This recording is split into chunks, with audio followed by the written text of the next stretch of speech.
Hello friend, good morning to all of you. इस videos को आप ध्यान से देखना, बहुत ही इम्पोर्टेंट वीडियोस है ये। देखो, एग्ज़ाम्स को रद्द करके और रीनीट होने के प्रोबेबिलिटीज़ भी बढ़ गए हैं और होनी भी चाहिए। ऐसा मैं क्यों बोल रहा हूँ? क्योंकि देखो, बिहार से, महाराष्ट्र से, राजस्थान से, गोवा से, हरियाणा से ऑथेंटिक प्रूफ सीबीआई निकाली है। उसके अलावा जो भी अकाउंट से पैसे ट्रांसफ़र हुए थे वो मिले हैं। इसके अलावा जो बर्न क्वेश्चंस पेपर थे उसमें से जो 68 क्वेश्चंस मिले हैं वो मिले हैं। और इतना ऑथेंटिक प्रूफ है इस चीज़ को लेकर के ना कि जिसको कि लैंग्वेज में आप नहीं बता सकते हो। इन साइड में इतना लूप होल है। एनटीए के जो कार्यकर्ता लोग जो हैं, एनटीए में जो वर्क करते हैं, वो लोग सबको मिले हुए हैं। और अगर क्वेश्चंस पेपर लीक नहीं हुआ है तो इतना फिर हंगामा क्यों? सीबीआई इन्वेस्टिगेशन क्यों? इतनी गिरफ्तारी क्यों? अगर नहीं ही लीक हुआ है तो छोड़ दो। ये तो बहुत जल्दी आपका डिसीजन हो जानी चाहिए। 665 स्कोर्स लाने वाले कैंडिडेट का रैंकिंग 18,000 के आसपास है। 650 स्कोर्स लाने वाले कैंडिडेट का रैंकिंग 25,000 के आसपास है। अब ये बताओ कि बिना इन्फ्लेशन का इतना रैंक बढ़ ही नहीं सकता है। बहुत सारे कैंडिडेट ऐसे हैं जिनको समझ में नहीं आ रहा है और वो लोग प्ली डाले हैं कि री इवेल्युएट ओएमआर शीट को किया जाए। देखो, मैं आपको बताता हूँ, री इवेल्युएशन से कुछ नहीं होने वाला है।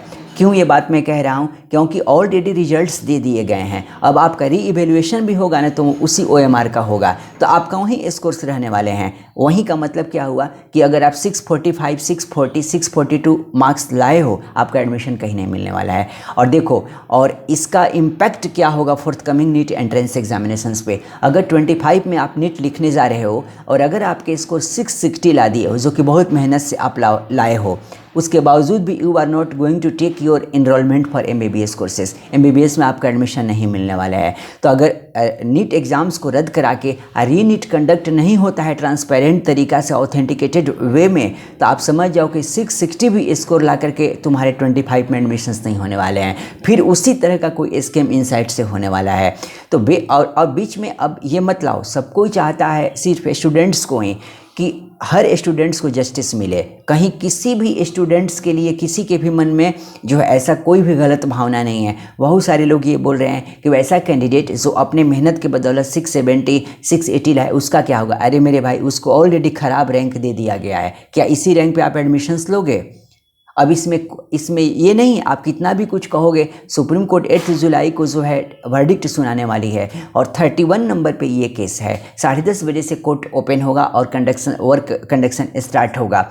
और जो है शायद सेकंड स्टेजेस में, यानी कि 12 बजे के बाद इसके बारे में इसकी सुनवाई होगी। और पहला जो 3 केसेस है वो यही है कि शुरू वाले में कि नीट एग्ज़ाम्स को रद्द करके फिर री नीट कराया जाए।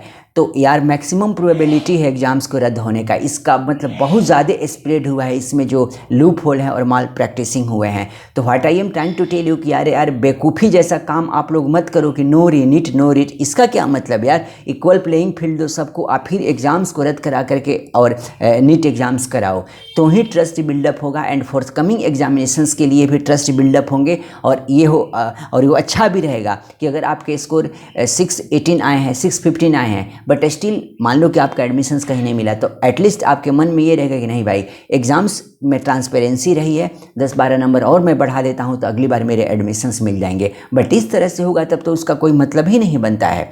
आप इस वीडियोस के बारे में क्या सोचते हो? कमेंट सेक्शन में ज़रूर मेंशन करना। आई होप कि सभी कैंडिडेट को जस्टिस मिलेगा। अब तो सुप्रीम कोर्ट पे ही सब कुछ डिपेंड करता है वो क्या कहती है। बट अगर लॉजिकली आप देखो, कायदे से देखो, इन्वेस्टिगेटेड वे में देखो, तो इस एग्ज़ाम्स को रद्द करा करके और रीनीट होनी चाहिए और उसकी प्रोबेबिलिटी भी अब बढ़ गई है।